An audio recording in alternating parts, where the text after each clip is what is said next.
Good morning. आज का हमारा जो टॉपिक है वो है Sommerfeld theory of electrical conductivity से रिलेटेड है, जिसमें हम 2-3 टॉपिक कवर करेंगे। Sommerfeld theory of electrical conductivity, इससे पहले हमने पढ़ा था ड्रूड लॉरेंस का विद्युत चालकता सिद्धांत, जिसमें हमने देखा था कि यह सिद्धांत धातु के कुछ गुणधर्मों को समझाने में सफल रहता है, जैसे विद्युत चालकता, ऊष्मीय चालकता और ओम का नियम आदि तो समझाने में सफल रहता है। लेकिन ड्रूड लॉरेंस थ्योरी धातुओं के विद्युत चालकता की ताप पर निर्भरता को स्पष्ट नहीं कर सका, यानी ताप पर निर्भरता की व्याख्या करने में असफल रहता है। इस असफलता को दूर करने के लिए समरफील्ड नाम के साइंटिस्ट ने 1928 में धातुओं में जो फ्री इलेक्ट्रॉन्स हैं उनको डीजनरेट इलेक्ट्रॉन गैस की भांति मानते हुए, अब यहाँ पर वर्ड आता है डीजनरेट। डीजनरेट इलेक्ट्रॉन गैस से मतलब है कि चालन बैंड में नंबर ऑफ इलेक्ट्रॉन्स अधिक हों तथा जो फर्मी टेम्परेचर है वो अत्यल्प हो, तो जो फ्री इलेक्ट्रॉन है वो डीजनरेट इलेक्ट्रॉन गैस की भांति बिहेव करते हैं। अर्थात समरफील्ड ने धातुओं में मुक्त इलेक्ट्रॉनों के समूह को अपभ्रष्ट इलेक्ट्रॉन गैस की भांति मानते हुए तथा फर्मी डिराक के एनर्जी डिस्ट्रीब्यूशन फंक्शन का उपयोग कर सामान्य ताप पर धातु के विद्युत चालकता की ताप पर निर्भरता की व्याख्या करने में सफल प्रयास किया तथा कुछ हद तक यह मॉडल है जो सफल रहता है।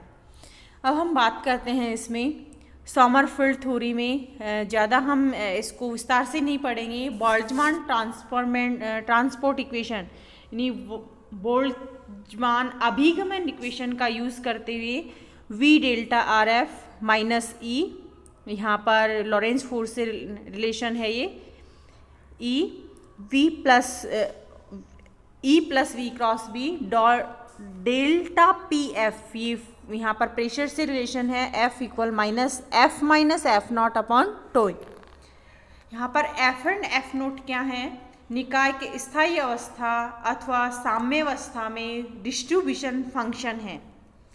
इन अप्रॉक्सीमेट्स को लेते हुए तथा एनर्जी डिस्ट्रीब्यूशन फंक्शन का यूज़ करते हुए, Fermi Dirac energy distribution function का यूज़ करते हुए हम इस रिजल्ट तक पहुंचते हैं कि जे, यहाँ पर जे जो है करंट डेंसिटी है, इसके लिए हम व्यंजक प्राप्त कर सकते हैं NQ² to EF EX। X यहाँ पर एक्स डायरेक्शन में अप्लाइड इलेक्ट्रिक फील्ड है जो कि एक्स दिशा में ही अप्लाई किया जाता है। EF यहाँ पर Fermi Dirac energy distribution function से है।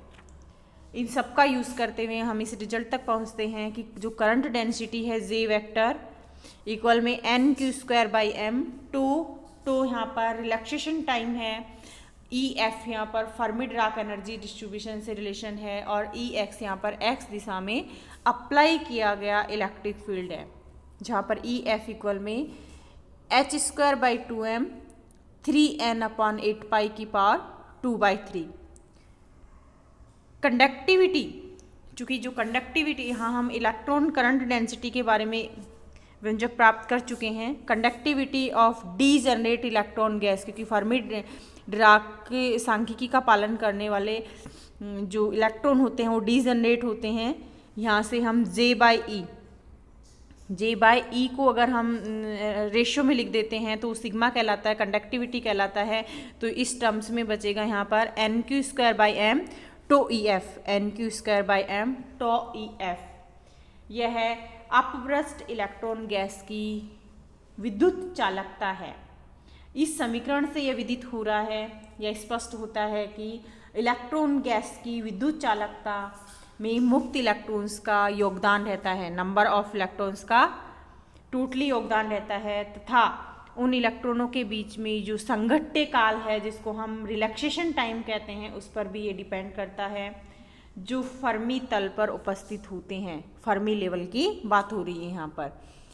ये इक्वेशन शो कर रहा है कि सिग्मा प्रोपोर्शनल 2 और सिग्मा प्रोपोर्शनल n, यानी विद्युत चालकता जो है वो मुक्त इलेक्ट्रॉनों पर भी निर्भर करती है और संघट्य प्राचल पर भी निर्भर करती है। चूंकि अगर हम मान लें फर्मी तल पर इलेक्ट्रॉन की ऊर्जा जो है EF कांस्टेंट हो, EF क्या हो, कांस्टेंट हो, तो वहाँ पर VF भी कांस्टेंट होगा, वेग भी क्या होगा इनका, कांस्टेंट होगा। तो यहाँ से हम व्यंजक प्राप्त कर सकते हैं मुक्त माध्य पथ से, मीन फ्री पाथ से, लैम्डा F इक्वल में mu F to EF, lambda F equal में VF टॉ EF। VF यहाँ पर वेलोसिटी है फर्मी फंक्शन के लिए, टो यहाँ पर रिलैक्सेशन टाइम है, और EF यहाँ पर एनर्जी लेवल है, Fermi Dirac energy distribution function. और यहाँ से हम टो इक्वल लिख सकते हैं लैम्डा F अपॉन VF और EF।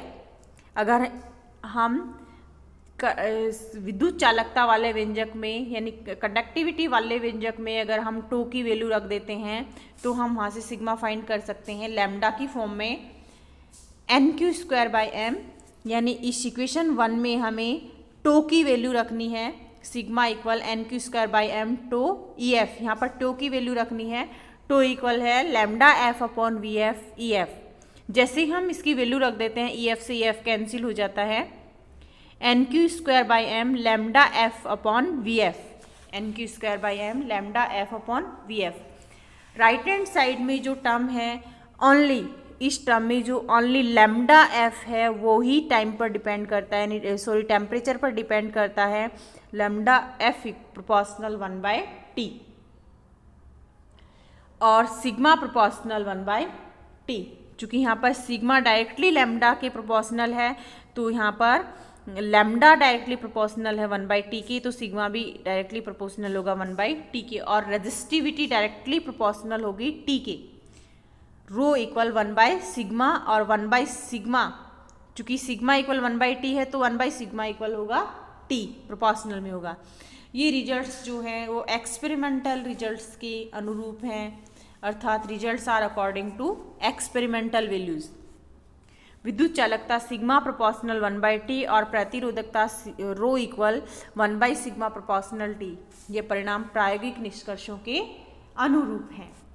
अब हम बात करते हैं सोमरफेल्ड मॉडल की मेरिट्स क्या हैं और डीमेरिट्स क्या हैं। सबसे पहले हम मेरिट्स की बात करेंगे कि ये प्रतिरोधकता की ताप पर निर्भरता को समझा सका, धातु की इलेक्ट्रॉनिक ऊष्माधारिता की ताप निर्भरता की प्रायोगिक निष्कर्षों से सहमति प्रकट करता है। विंडमान फ्रेंजलो, जो अभी हम इसी स्लाइड में आगे पढ़ेंगे, इसी वीडियो में हम आगे पढ़ेंगे, लास्ट टॉपिक है हमारा, की व्याख्या कर सकता है। यह सिद्धांत इलेक्ट्रॉनिक चुंबकीय प्रकृति की ताप निर्भरता की भी व्याख्या करता है। सभी मुक्त चालन इलेक्ट्रॉन नहीं होते, यानी जितने भी फ्री इलेक्ट्रॉन्स होते हैं वो कंडेंसन इलेक्ट्रॉन नहीं होते, इसकी भी व्याख्या करता है। इस सिद्धांत के अनुसार केवल वे मुक्त इलेक्ट्रॉन चालन इलेक्ट्रॉन हो सकते हैं जिनकी ऊर्जा फर्मी लेवल की कोटि की हो या इससे अधिक हो, वही इलेक्ट्रॉन कंडेंसन में भाग लेते हैं। डीमेरिट्स हैं कि ये मैग्नेटो रेजिस्टेंस इफेक्ट को नहीं समझा सका, फर्मी स्तर की आकृति ज्ञात करने में असफल रहता है, और धातु के क्रिस्टल स्ट्रक्चर को ज्ञात करने में भी असफल रहता है।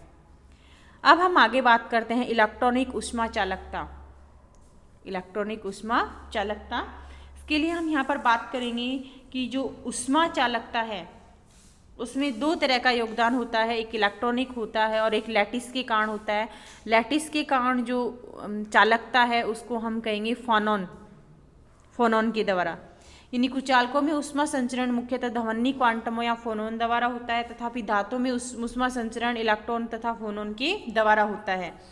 परंतु अधिकांश धातुओं में मुक्त इलेक्ट्रॉनों का ऊष्मा चालकता में योगदान फोनॉन से अधिक होता है, जिसे हम लिख सकते हैं KT इक्वल में K इलेक्ट्रॉन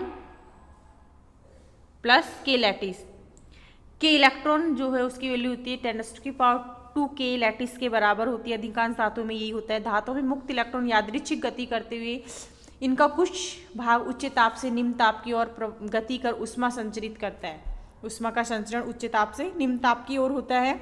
इसी प्रकार इनका कुछ भाग निम्न ताप से उच्च ताप की ओर गति करता है और कम ऊष्मा संचरित करता है। इस प्रकार अधिक ताप से कम ताप की ओर इलेक्ट्रॉनों द्वारा नेट ऊष्मा प्रभावित होती है, लेकिन यह प्रेक्षित किया गया कि केवल वे मुक्त इलेक्ट्रॉन ऊष्मा का संचरण करते हैं जिनकी ऊर्जा फर्मी लेवल के बराबर होती है। इस फर्मी लेवल के बराबर ऊर्जा को हम निम्न सूत्र से देख सकते हैं, हाफ mv/f² इक्वल में EF। मुख्यतः मुक्त फोनॉन के द्वारा ऊष्मा संचरण के लिए ऊष्मा चालकता गुणांक के सूत्र के समान मुक्त इलेक्ट्रॉनों द्वारा ऊष्मा संचरण के लिए ऊष्मा चालकता गुणांक के सूत्र को भी निम्न रूप से व्यक्त किया जा सकता है, के electronic equal 1/3 CV electronic VF lambda F।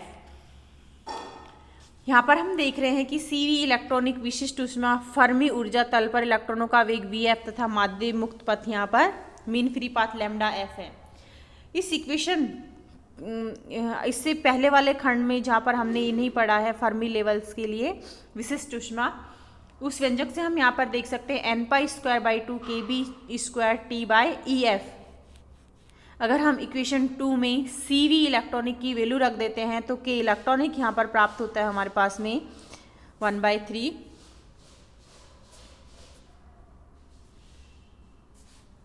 यानी यहाँ पर हमें वैल्यू रखनी है। इस इक्वेशन में हमें CV इलेक्ट्रॉनिक की वैल्यू रखनी है तो 1/3 n π² / 2 kb² T/EF into VF और लैम्डा F। जैसे हम देखते हैं कि इसकी वैल्यू इसमें रख देते हैं तो ये हमारे पास प्राप्त होता है, और EF की वैल्यू हमें रखनी है हाफ mv²। ये रखते ही हमें प्राप्त हो जाता है 1/3 n π² kb² T/2 से 2 को हम कैंसिल कर देंगे, एक VF से एक VF कैंसिल हो जाएगा यहाँ पर, तो यहाँ ये बचेगा 1/3, या हम इसे लिख सकते हैं π²/3 nkb²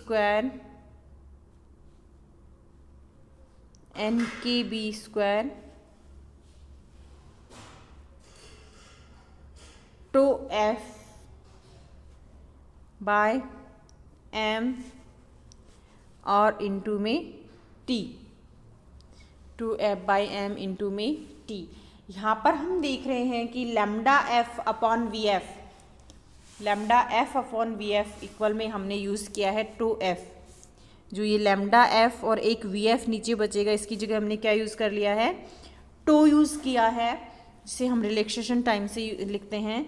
तो हमारा लास्ट मेनली जो व्यंजक प्राप्त होगा π²/3 nkb² 2/m इंटू में T।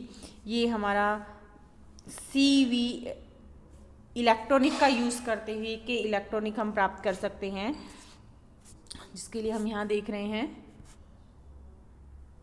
के electronic equal π²/3 nkb² f/m into T, जहाँ हमने यूज़ किया है f इक्वल लैम्डा f/VF। इस समीकरण से यह प्रतीत हो रहा है कि के इलेक्ट्रॉनिक ताप पर निर्भर करता है, ऊष्मा चालकता जो है वो ताप पर निर्भर करता है, परंतु ऐसा नहीं कि f भी ताप पर निर्भर करता है। f ताप पर निर्भर नहीं करता। वास्तव में धातु में f ताप के व्युत्क्रमानुपाती होता है, इसलिए के इलेक्ट्रॉनिक ताप पर निर्भर नहीं करता। यह निष्कर्ष प्रयोगों द्वारा भी सत्यापित किया जा चुका है। अब हम बात करते हैं विंडमान फ्रेंच लॉ की। विंडमान फ्रेंच लॉ, हाँ, इसमें हमने देखा, यानी ये साइंटिस्ट के नाम पे ही पढ़ा है कि धातु के चालन बैंड में जो मुक्त इलेक्ट्रॉन है अधिक संख्या में होने के कारण ये अपभ्रष्ट इलेक्ट्रॉन गैस की भांति व्यवहार करते हैं। विद्युत क्षेत्र में इलेक्ट्रॉन गैस द्वारा विद्युत आवेश का अभिगमन मात्र ही नहीं होता, बल्कि तापीय प्रवणता होने पर ऊष्मा का भी अभिगमन होता है। इसलिए धातुओं की विद्युत और ऊष्मीय चालकताओं में परस्पर कोरिलेट होना चाहिए या एक दूसरे से संबंधित होनी चाहिए। इनकी एक दूसरे पर निर्भरता देखने के लिए इलेक्ट्रॉनिक ऊष्मा चालकता और इलेक्ट्रॉनिक विद्युत चालकता के निम्न संबंध हो सकते हैं। अभी अभी हमने के लिए व्यंजक प्राप्त किया π²/3 nkb² m 2ft। सिग्मा के लिए हम पहले ही व्यंजक व्युत्पन्न कर चुके हैं समरफील्ड मॉडल में, सिग्मा इक्वल nq²/m 2f। अगर हम k/σ फाइंड करना चाहें यहाँ पर तो हम देखते हैं n से n को कैंसिल कर देंगे, m से m कैंसिल हो जाएगा, 2f से 2f कैंसिल हो जाएगा, यानी यहाँ पर आएगा pi square by 3 KB square by Q square और इंटू टी, यानी K बाई सिग्मा इक्वल हमें ये प्राप्त हुआ है pi square by 3 KB by Q का होल स्क्वायर।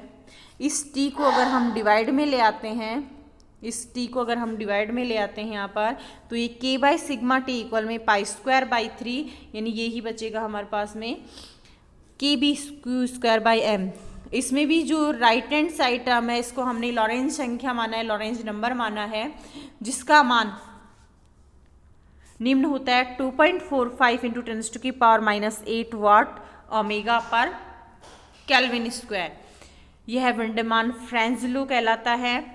निम्न समीक सारणी में कुछ विद्युत चालकताओं के अनुपात दिए हुए हैं इसमें, जो कि L के सैद्धांतिक और प्रायोगिक मानों में एक दूसरे से समानता दर्शाते हैं।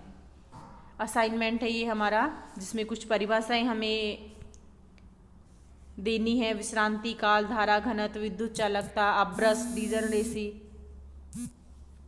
प्रतिरोधकता की परिभाषा, विद्युत चालकता का प्रतिरोधकता से संबंध, ये सब हमें देखने हैं। बोल्ट्जमान अभिगम समीकरण को स्थापित कर समझिए, सॉमरफेल्ड थ्योरी को एक्सप्लेन कीजिए। ये कुछ हमारे असाइनमेंट्स हैं जिनको हमें कंप्लीट करना है। Thank you.